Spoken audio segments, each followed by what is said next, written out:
गणेश जी की और महालक्ष्मी की आराधना करी क्यों जाती है? तो गणेश जी की आराधना करने का तात्पर्य है उस समय ऐसी प्रार्थना करें, हे प्रभु, जो कोई भी हमारा बिजनेस है, जो भी हमारा कार्य क्षेत्र है, जो भी हमारा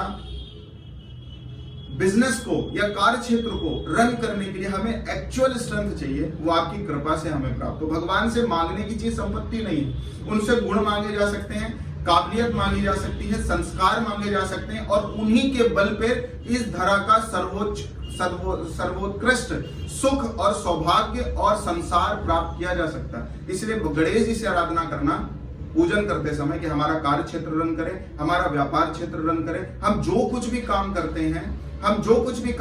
हैं उसकी एक्चुअल स्ट्रेंथ मेरे भीतर बढ़े,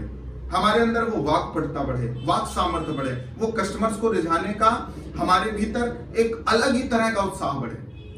वो सारे के सारे हमें गुण दे दो जो एक अच्छे सफल बिजनेसमैन में होते हैं, और जो सक्सेसफुल जो काम करने वाले लोग होते हैं, जो नौकरी करने वाले होते हैं, जो उनमें गुण होते हैं। ऐसी गणेश जी से अगर आराधना करी जाए तो आपके विघ्न तो दूर होंगे ही होंगे, साथ में वो एक्चुअल स्ट्रेंथ आपको मिल जाएगी जो आपके करियर को, आपके बिजनेस को बूम तक लेके जाएगी, बहुत अच्छी सक्सेस अचीव कर ले जाएंगे। नेक्स्ट दिवाली आती है।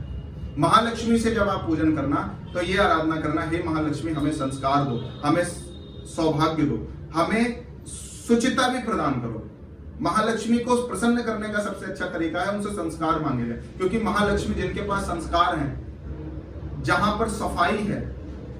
जहां पर नियमों का निर्वहन है, जहां पे संयम का प्रभाव है, वहां महालक्ष्मी स्वतः ही रहती है। इसलिए महालक्ष्मी की आराधना जब भी आप करें, जब भी पूजा करें, उनमें चाहे संस्कृत के श्लोकों के माध्यम से, चाहे मन के भाव के माध्यम से, चाहे आपकी प्रार्थना किसी भी लैंग्वेज में हो, लेकिन भीतर से ये जरूर बोले, हे महालक्ष्मी आपकी कृपा से मेरे भीतर सुचिता बढ़े, मेरे भीतर संस्कार बढ़े, हमारे भीतर सद्वृत्तियां बढ़े, जिसकी वजह से हम आपको रिझाने के काबिल बन सकें, सक्षम बन सकें, और आपकी कृपा हम पर, हमारे परिवार पर, हमारे कार्य क्षेत्र पर सदैव प्राप्त होती रहे। तो मैं यकीन के साथ कह सकता हूं, अगर ऐसी प्रार्थना आपने करी तो महालक्ष्मी रिझेंगी जरूर। गणेश जी की हम आराधना ही नहीं करते, उनके साथ साथ कुछ ना करने का भी अगर हम प्रण लें तो गणेश जी की कृपा से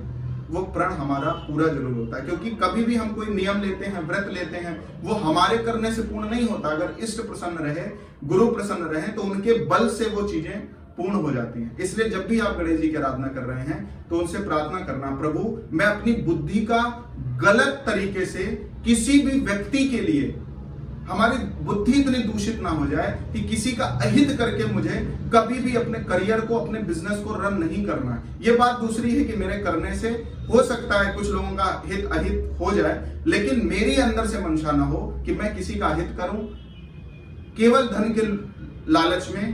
मैं किसी भी तरह के ऐसे काम ना करूं जो कि गलत बोले जाते हैं समाज के लिए, मानव जाति के लिए और हर एक व्यक्ति के लिए। तो मेरा काम के प्रति मेरा डेडिकेशन तो हो, लेकिन इतनी चालाकी मेरे में ना हो कि मैं इतना स्वार्थी बन जाऊं कि मैं अपने काम के आगे अपने क्लाइंट्स की किसी भी तरह की कद्र और रिस्पेक्ट ना कर पाऊं। तो ये भी एक प्रार्थना करना। महालक्ष्मी की आराधना करते समय एक और प्रार्थना करना कि जितनी भी धरा की स्त्री है उनको मैं वास्तविक आदर दे पाऊं, नारी शक्ति की कद्र कर पाऊं और किसी की निंदा ना कर पाऊं। अगर आपने भगवान से ये दो तरह की प्रार्थना करी, एक तो मांगा आपने पॉजिटिव और एक निगेटिव ना हो, उसके लिए भी आपने मांग कर दी। जैसे गणेश जी से आपने माना कि मेरे अंदर इस एबिलिटी बढ़े, मेरा करियर जैसे ग्रो कर सकता है, मेरा बिजनेस जैसे ग्रो कर सकता है, उसकी एबिलिटी बढ़े, पूरी की पूरी एबिलिटी जो एक सक्सेसफुल व्यक्तियों में देखी जाती है, चाहे वो सुबह का उठना हो, चाहे अपने कार्य के प्रति डेडिकेशन हो, चाहे अपने कमिटमेंट को फॉलो करना हो, चाहे अपना एक रूटीन और डेली चार्ट बनाना हो, वो सारी चीजें मैं प्रॉपर वे में आपकी कृपा से कंप्लीट कर सकूं। और ये भी मेरे से ना हो कि मेरी बुद्धि, मेरी चालाकी इतना हावी हो जाए कि जिससे मैं अपने कस्टमर्स का अहित कर सकूं। और महालक्ष्मी से प्रार्थना करनी, हे मां तेरी कृपा तो रहे, भौतिकता के रूप में मेरे पास सब कुछ तो रहे, लेकिन संस्कारों का कभी अभाव ना हो, तो मेरे साथ रहे, मेरे भीतर सुचिता रहे, मेरे भीतर पवित्रता रहे, और मैं आपके द्वारा दी हुई समस्त संपत्ति को सद्मार्ग में भी और आपके द्वारा प्रेरित अंतःकरण से लोगों के कल्याण के लिए भी उसका उपयोग कर पाऊं। ऐसी कृपा आप करना।